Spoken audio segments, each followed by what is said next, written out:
कैलाश पर्वत पर चारों ओर शांति फैली हुई थी। बर्फ से ढकी चोटियों के बीच भगवान शिव ध्यान में लीन बैठे थे। माता पार्वती उनके पास बैठी पृथ्वी लोक की ओर देख रही थी। कुछ देर बाद माता पार्वती के मन में एक प्रश्न उठा और उन्होंने महादेव से पूछा, हे महादेव, आज मैं पृथ्वी लोक के मनुष्यों को देख रही थी।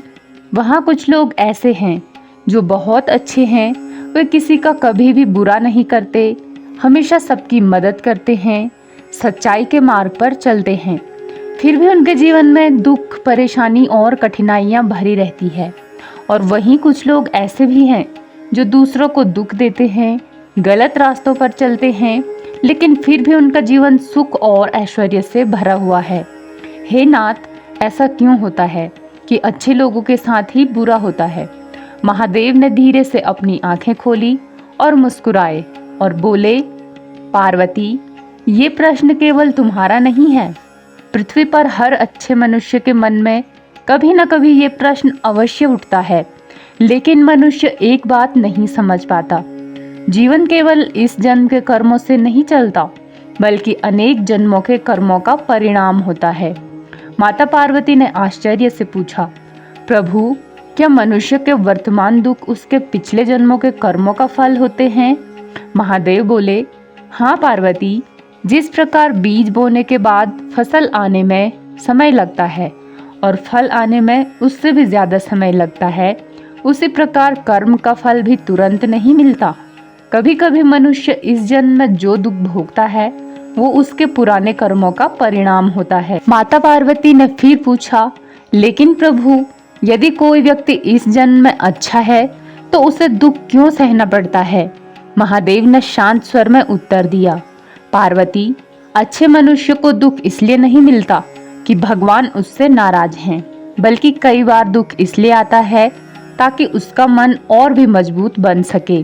सोना जब तक आग में नहीं तपता तब तक वो शुद्ध नहीं बनता।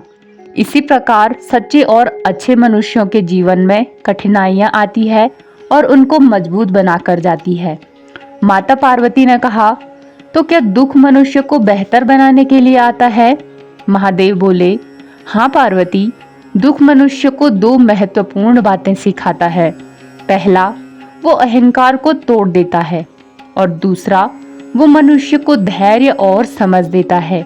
जो मनुष्य बिना दुख के जीवन जीता है वो अक्सर घमंडी हो जाता है, लेकिन जो कठिनाइयों से गुजरता है वो जीवन का असली अर्थ समझ पाता है। पार्वती ने अगला प्रश्न पूछा, हे नाथ, फिर वे लोग सुखी क्यों दिखते हैं जो दूसरों को दुख देते हैं? महादेव हल्के से मुस्कुराए और बोले, पार्वती, जो व्यक्ति दूसरों को दुख देता है वो केवल थोड़े समय के लिए ही सुखी दिखाई देता है, लेकिन प्रकृति का नियम है, हर कर्म का फल अवश्य मिलता है। यदि कोई मनुष्य गलत कर्म करता है तो उसका परिणाम भी उसे अवश्य भुगतना पड़ता है, भले ही वो परिणाम कुछ समय बाद क्यों ना आए। माता पार्वती ने कहा, प्रभु, लेकिन जब अच्छे लोग बार बार दुख सहते हैं तो कई बार उनका विश्वास भी टूट जाता है। महादेव गंभीर होकर बोले, पार्वती, ये वही समय होता है जब मनुष्य की असली परीक्षा होती है।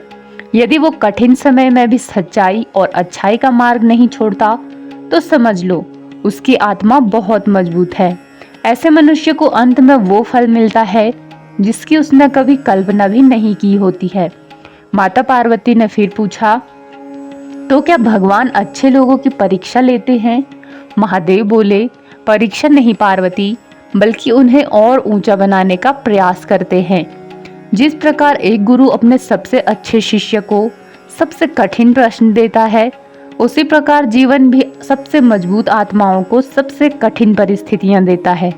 माता पार्वती मुस्कुराई और बोली, हे नाथ, यदि कोई मनुष्य आपसे पूछे कि उसे क्या करना चाहिए तो आप उसे क्या सलाह देंगे? महादेव ने शांत स्वर में कहा, मैं उससे 3 बातें कहूँगा। पहली, अपनी अच्छाई कभी मत छोड़ो। दूसरी, कठिन समय में धैर्य रखो। तीसरी, विश्वास रखो कि हर अंधेरी रात के बाद सुबह अवश्य होती है। जो मनुष्य इन 3 बातों को समझ लेता है उसका जीवन धीरे धीरे बदलने लगता है। माता पार्वती ने महादेव के चरणों में सिर झुकाया और बोली, हे महादेव, आपकी बातें सच में मनुष्य के दुख को कम कर सकती हैं। और महादेव ने अंतिम वचन कहा, पार्वती, याद रखो, अच्छे लोगों के साथ बुरा इसलिए नहीं होता कि भगवान उन्हें भूल गए हैं, बल्कि इसलिए होता है क्योंकि भगवान उन्हें कुछ महान बनाने की तैयारी कर रहे होते हैं। जो मनुष्य कठिनाइयों में भी अच्छाई का मार्ग नहीं छोड़ता, वही अंत में सच्चा विजेता बनता है।